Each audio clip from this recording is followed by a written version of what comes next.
안녕하세요. 저는 김미옥입니다. 올해 73이 되었네요. 지금부터 제가 살아온 이야기를 들려드리려고 합니다. 평범하지 않았던 제 인생, 그 속에서 느꼈던 아픔과 깨달음을 나누고 싶어요. 저는 부산 바닷가 작은 동네에서 태어났습니다. 아버지는 부두에서 일하셨고 어머니는 생선 장사를 하셨죠. 집안이 넉넉하지 않았지만 저는 어려서부터 손재주만큼은 남달랐어요.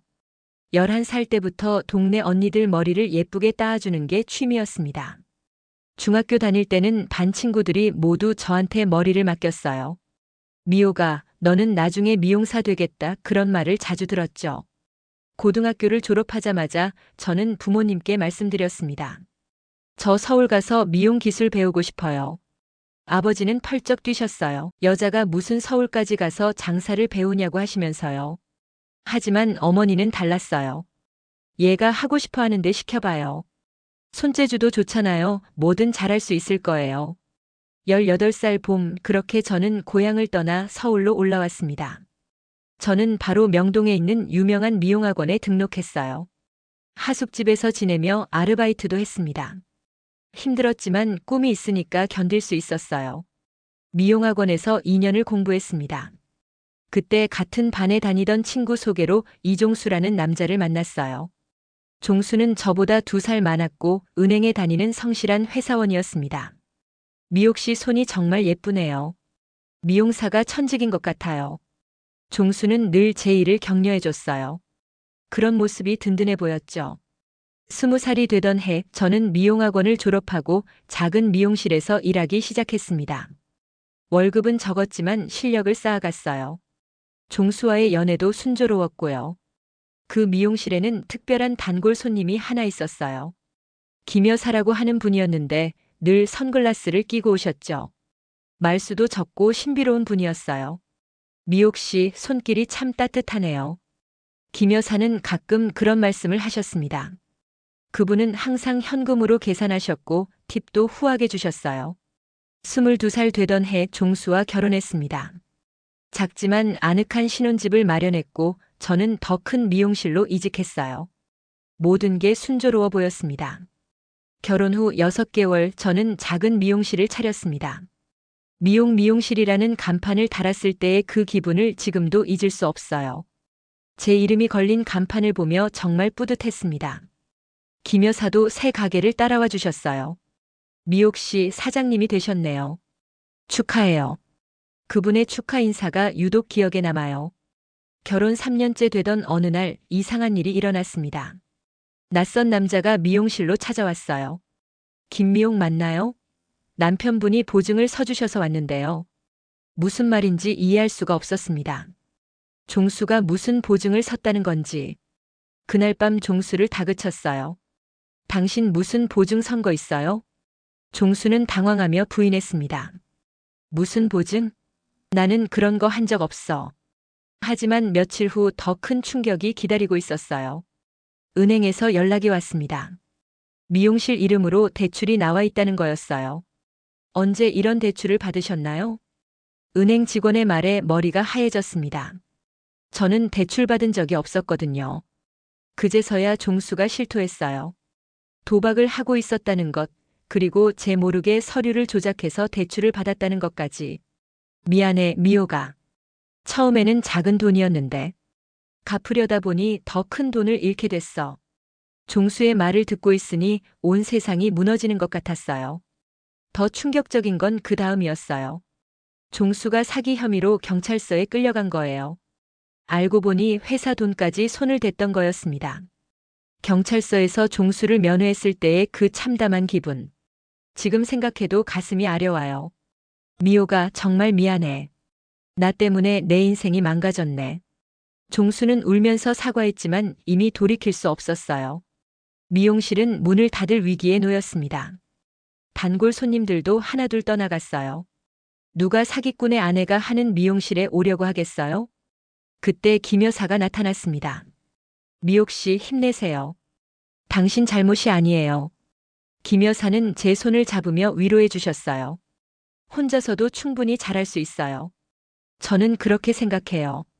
김 여사의 따뜻한 말 한마디가 그때 얼마나 큰 힘이 됐는지 몰라요. 이혼 절차를 밟기로 결심했습니다.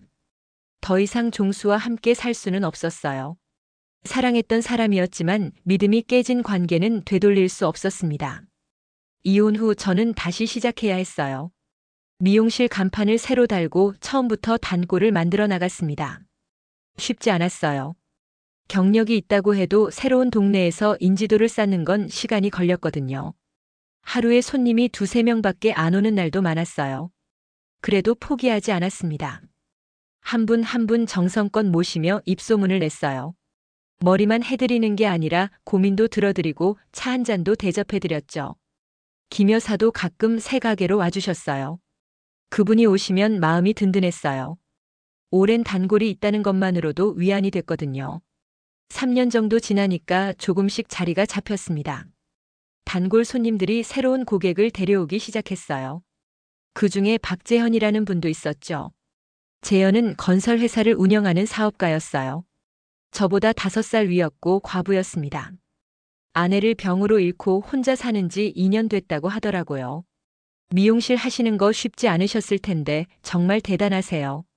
재현은 제가 혼자 사업을 꾸려나가는 걸 존경한다고 했어요. 처음엔 그냥 고객으로만 생각했어요. 하지만 재현이 자주 찾아오며 이런저런 이야기를 나누다 보니 마음이 편해졌어요. 미옥 씨, 시간 되시면 커피 한 잔 어떠세요? 재현이 처음 데이트를 제안했을 때 솔직히 망설여졌어요. 한 번 실패한 결혼 때문에 트라우마가 있었거든요. 하지만 재현은 달랐어요. 차분하고 신중했죠.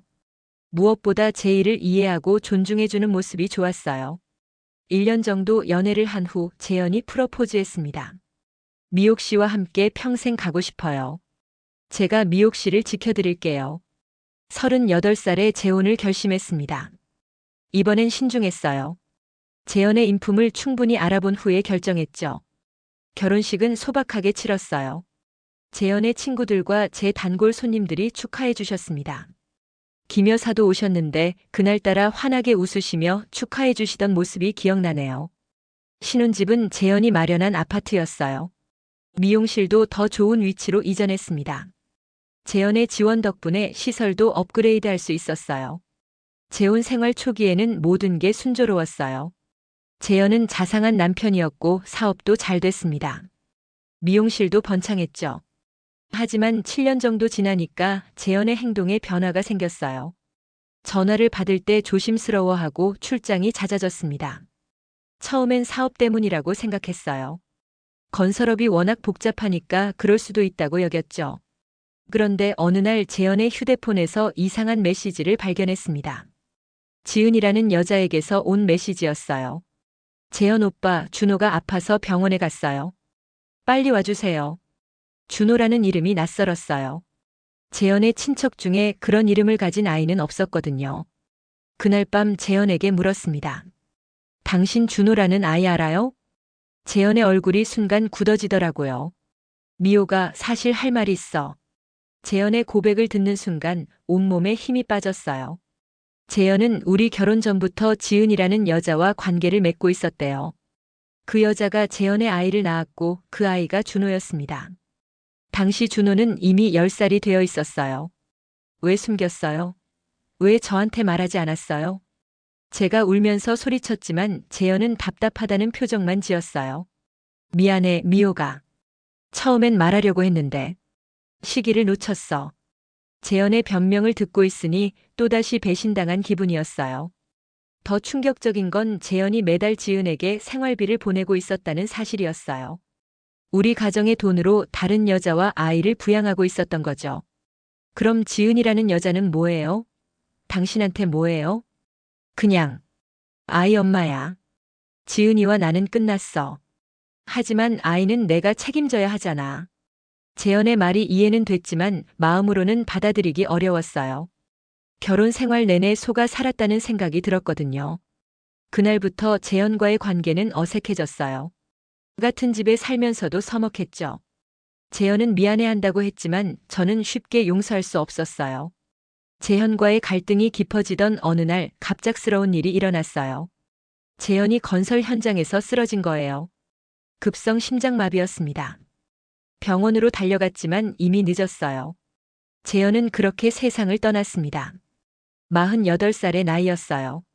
장례식장에는 제가 모르던 사람들이 많이 왔어요. 재현의 회사 직원들, 거래처 사람들. 그리고 지은도 준호를 데리고 나타났습니다. 지은을 처음 본 순간에 그 복잡한 감정을 어떻게 표현할까요? 미워해야 하는지 동정해야 하는지 알 수 없었어요. 언니 죄송해요. 지은은 저에게 고개를 숙이며 인사했어요. 준호는 제 옆에 서서 영정사진을 올려다보고 있었죠. 장례를 치르고 나니 상속 문제가 불거졌어요. 재현의 전처 조카들이 나타나서 권리를 주장하기 시작했거든요. 재현이 형은 우리 고모부예요. 당연히 우리도 상속받을 권리가 있죠. 전처의 조카라는 사람들이 법무사까지 데리고 와서 따졌어요. 지은도 준호의 양육비를 요구했습니다. 준호는 재현 오빠의 친아들이에요. 앞으로 성인이 될 때까지 생활비가 필요해요. 모든 게 복잡해졌어요. 법정 다툼이 시작됐고 변호사 비용만도 엄청났습니다. 그 과정에서 재현의 숨겨진 빚들도 드러났어요. 결국 저는 큰 손해를 볼 수밖에 없었어요. 미용실도 팔아야 했고 아파트도 경매에 넘어갔습니다. 평생 쌓아온 모든 것이 한순간에 무너졌어요. 상속 분쟁이 끝난 후 남은 건 얼마 되지 않았어요. 그나마 재현이 따로 만들어둔 보험금 덕분에 최소한의 노후 자금은 확보할 수 있었죠. 김 여사가 마지막으로 미용실을 찾아주셨어요. 가게 정리하는 걸 도와주시면서 말씀하셨죠. 미옥 씨, 어디로 가실 거예요? 아직 정하지 못했어요. 당분간은 친정에 있을 것 같아요. 그때 김 여사가 명함을 하나 주셨어요. 처음으로 제대로 된 명함을 받았는데 뜻밖에도 큰 회사 고문이라고 적혀 있었어요. 친정에서 몇 달을 지내며 앞으로를 고민했어요. 이제 나이도 많고 다시 미용실을 차리기엔 체력적으로 무리였거든요. 그러다 실버타운 광고를 보게 됐어요. 강남에 있는 고급 실버타운이었는데 시설도 좋아 보이고 다양한 프로그램도 있다고 하더라고요. 견학을 다녀와서 결정했습니다. 남은 돈으로 입주금을 내고 실버타운에서 노후를 보내기로 한 거예요. 입주 첫날 담당 직원이 안내해주며 설명했어요. 저희 입주민들은 대부분 사회적으로 성공하신 분들이에요. 의사, 변호사, 교수, 사업가 출신 분들이 많으시죠. 제 방은 28평형이었어요. 혼자 살기엔 적당했죠. 창밖으로 한강이 보이는 전망도 나쁘지 않았고요. 첫 달은 정말 좋았어요. 아침에 수영하고 오후에는 요가나 댄스 프로그램에 참여했습니다. 식당 음식도 맛있었고 청소나 빨래 같은 일상적인 것들을 신경 쓰지 않아도 돼서 편했어요. 다른 입주민들과도 인사를 나누기 시작했어요. 같은 층에 사는 이 선생님은 대학 교수 출신이었고 박 여사는 의사 부인이었습니다. 미옥 씨는 어떤 일을 하셨어요? 자연스럽게 나오는 질문이었는데 저는 솔직하게 대답했어요. 미용실을 했어요. 그 순간 미묘한 침묵이 흘렀어요. 이 선생님과 박 여사의 표정에서 약간의 당황을 읽을 수 있었죠. 아, 그러시군요. 짧은 대답 후 화제가 바뀌었어요. 처음엔 별거 아니라고 생각했어요. 사람마다 반응이 다를 수 있다고 여겼죠. 실버타운에는 여러 동호회가 있었어요. 독서 모임, 등산 모임, 요리 모임 등등. 저는 요리 모임에 가입했습니다. 모임에서 만난 분들은 대부분 비슷한 연령대였어요. 김 교수님, 정 사모님, 황 여사님. 모두들 교양 있어 보이는 분들이었죠. 처음 모임에서 자기소개를 할 때였어요. 저는 김미옥이고요. 미용실을 운영했어요. 다들 아 그러세요라고 했지만 분위기가 어색했어요. 다른 분들은 남편이 대학교 교수였어요. 변호사 사무실을 했어요. 이런 식으로 소개하시더라고요. 실버타운 생활이 6개월 정도 되니까 미묘한 계층 의식을 느끼기 시작했어요. 요리 모임에서 김 교수님이 말씀하셨어요. 우리 모임 멤버들은 다 품격이 있는 분들이에요. 지적인 대화를 나눌 수 있어서 좋아요. 그런 말을 들을 때마다 제가 소외되는 기분이었어요. 마치 저는 품격이 없다는 식으로 들렸거든요. 더 노골적인 일도 있었어요.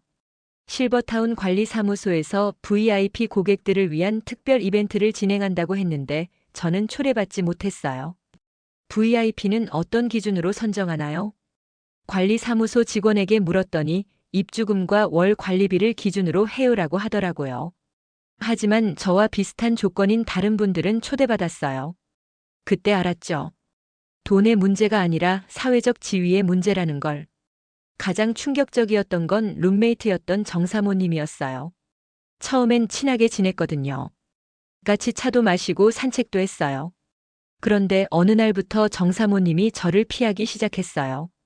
복도에서 마주쳐도 인사만 하고 지나갔죠. 나중에 알게 된 사실인데 정사모님이 다른 사람들에게 제 이야기를 하고 다녔더라고요. 미옥 씨는 미용사였대요. 그런 사람이 여기 있는 게 맞나 싶어요. 한 분이 저에게 귀띔해 주셨어요. 정말 충격이었어요. 믿었던 사람이 뒤에서 저를 헐뜯고 있었다니. 요리 모임에서도 분위기가 달라졌어요. 제가 말하면 건성으로 듣고 다른 주제로 넘어가곤 했어요. 어느 날 김 교수님이 직접적으로 말씀하셨어요. 미옥 씨, 솔직히 우리 모임과는 맞지 않는 것 같아요. 대화 주제도 다르고. 그 말을 듣는 순간 정말 화가 났어요. 평생 열심히 살아왔는데 직업 때문에 무시당한다는 게 억울했거든요. 제가 뭘 잘못했나요? 저도 성실하게 일하며 살아온 사람인데요. 제가 따지니까 김 교수님은 황당하다는 표정을 지으셨어요. 미옥 씨, 기분 나쁘게 듣지 마세요. 우리는 그냥 수준이 다른 거예요. 그날 밤 정말 우울했어요. 평생 사람들에게 상처받으며 살아왔는데 늙어서까지 이런 대우를 받아야 하나 싶었어요. 관리사무소 서비스도 차별적이었어요. VIP 고객들은 특별한 요청에도 즉시 응해줬지만 저 같은 일반 입주민들은 뒷순이었어요. 어느 날 수도 파이프가 터져서 관리사무소에 연락했는데 내일 오전에 처리해드릴게요라고 하더라고요. 그런데 김 교수님이 같은 문제로 연락하니 바로 기술자가 왔어요. 이런 일들이 반복되면서 점점 지쳐갔어요. 사람들의 시선도 부담스럽고 매일이 스트레스였죠. 실버타운 생활에 지쳐있던 어느 날 놀라운 일이 일어났어요. 로비에서 익숙한 뒷모습을 봤는데 김 여사였어요. 김 여사님? 제가 부르니까 돌아보시더라고요. 정말 김 여사였어요.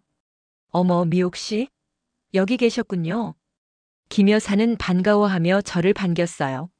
십몇 년 만에 재회였죠. 여사님도 여기 입주하셨나요? 네, 한 달 전에 들어왔어요. 미옥 씨를 여기서 만날 줄은 꿈에도 몰랐네요. 그날 저녁 김 여사와 함께 식당에서 식사를 했어요. 그제서야 김 여사의 진짜 신분을 알게 되었습니다. 사실 저는 김정희예요. KJ그룹 창립자의 부인이었어요. 김정희 여사는 국내 유수 기업 KJ그룹 창업자의 아내였던 거예요. 그런 분이 왜 제 작은 미용실에 다니셨는지 궁금했어요. 제가 미용실에 다니던 시절이 가장 힘들었던 때였어요. 남편 회사가 부도 위기였고 이혼 소송까지 진행 중이었거든요. 김 여사의 고백을 들으니 놀라웠어요. 그 우아하고 여유로워 보였던 분이 그런 어려움을 겪고 계셨다니. 그때 미옥 씨 손길이 얼마나 따뜻했는지 몰라요. 미용실에서 보내는 그 시간들이 제게는 유일한 위안이었어요. 김 여사는 계속 말씀하셨어요. 미옥 씨는 제 머리만 해주신 게 아니에요. 제 마음도 어루만져 주셨죠. 그때 제가 얼마나 외롭고 절망적이었는지. 미옥 씨만이 저를 한 사람의 여자로 대해주셨어요. 김 여사의 말을 들으며 눈물이 났어요. 제가 그냥 손님 대접을 한다고 했던 일들이 누군가에게는 그렇게 큰 의미였다니. 미옥 씨가 해주신 차 한 잔, 따뜻한 말 한마디가 제게는 세상 전부였어요. 그 덕분에 버틸 수 있었거든요. 여사님, 저는 몰랐어요.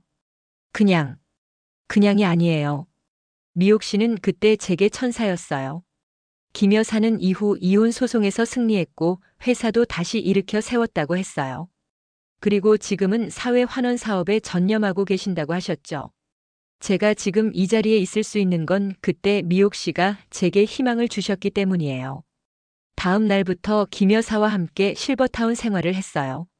김 여사는 다른 입주민들 사이에서도 존경받는 분이셨어요. 어느 날 요리 모임에서 김 여사가 말씀하셨어요. 여러분, 미옥 씨를 소개해 드릴게요. 제가 가장 존경하는 분이에요. 김 교수님이 의아해하며 물었어요. 어떤 분이신데요? 미옥 씨는 평생 사람들을 아름답게 만들어주신 분이에요. 그리고 제가 가장 힘들었을 때 저를 일으켜 세워주신 분이기도 해요. 김 여사의 말에 모임 분위기가 달라졌어요. 사람들이 저를 다른 눈으로 보기 시작했습니다. 외모만 아름답게 해주신 게 아니에요. 마음도 아름답게 해주셨죠. 진짜 아름다움이 무엇인지 가르쳐 주신 분이에요. 그날 이후 사람들의 태도가 완전히 바뀌었어요. 정 사모님도 와서 사과했습니다. 미옥 씨, 죄송했어요. 제가 편견을 가지고 있었네요. 김 여사와 함께 보내는 시간들을 통해 깨달았어요. 제 인생에서 가장 소중했던 건 거창한 지위나 재산이 아니었다는 것을요. 누군가의 머리를 정성껏 손질해드리며 나눈 대화, 힘들어하는 분께 건넨 차 한 잔, 그런 소소한 순간들이 진짜 의미 있는 일이었어요. 미옥 씨, 평생 사람들을 행복하게 해주셨잖아요. 그게 얼마나 대단한 일인지 아세요? 김 여사의 말씀을 들으며 비로소 제 인생을 긍정적으로 바라볼 수 있게 되었어요. 지금도 가끔 실버타운 입주민들의 머리를 해드려요. 예전처럼 장사는 아니지만 봉사하는 마음으로요. 그럴 때마다 느껴요. 나이가 들어도 누군가에게 도움이 될 수 있다는 것, 그것만으로도 충분히 의미 있는 삶이라는 걸요. 돌이켜보면 제 인생은 평탄하지 않았어요. 배신도 당했고 상처도 많이 받았습니다. 하지만 그 모든 경험이 지금의 저를 만들었어요. 김 여사는 종종 말씀하세요. 미옥 씨 같은 분이 진짜 성공한 인생이에요. 사람들의 마음을 어루만져 주셨으니까요. 지금 저는 행복합니다.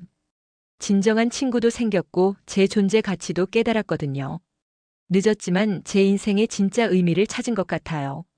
여러분, 이게 제 이야기예요. 이른이 넘어서야 깨달은 인생의 진리가 있다면 진정한 성공은 남들이 인정하는 지위나 재산이 아니라는 거예요. 누군가의 하루를 조금이라도 밝게 만들어준다면 그것만으로도 충분히 가치 있는 삶이에요. 지금 힘드신 분들, 남들과 비교하며 위축되어 계신 분들께 말씀드리고 싶어요. 여러분도 충분히 소중한 존재라는 걸요. 제 이야기가 누군가에게 작은 위로가 되었다면 그것만으로도 오늘 이 자리가 의미 있다고 생각해요. 긴 이야기 들어주셔서 고맙습니다.